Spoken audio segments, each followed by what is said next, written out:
Here we have another quotient rule example problem.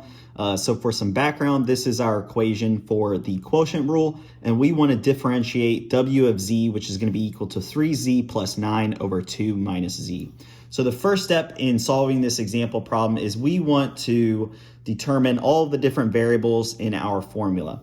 So we can start off with f of z, which is the top portion, so 3z plus 9. The derivative of that will be equal to 3, so that will be done by applying the power rule to this expression. And then the bottom portion will be our g of z, which is equal to 2 minus z, and then applying the power rule to that, we'll get the derivative of g of z to be equal to -1.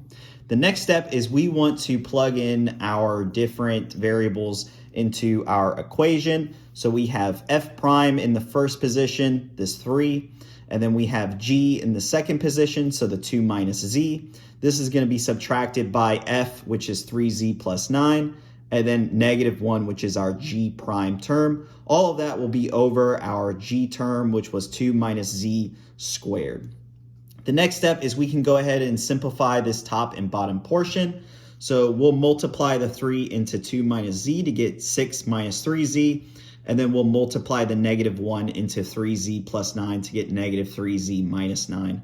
All of that will be over 2 minus z squared, or 2 minus z multiplied by 2 minus z.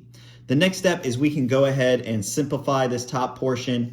So we have 6 minus 3z plus 3z plus 9. So that was these terms, their sign changed because of this negative sign. And so the bottom can also be simplified into 4 minus 4z plus 7, or plus z squared. And so our last step is to simplify the top and bottom. And so we'll get 15. So the 3z terms cancel out.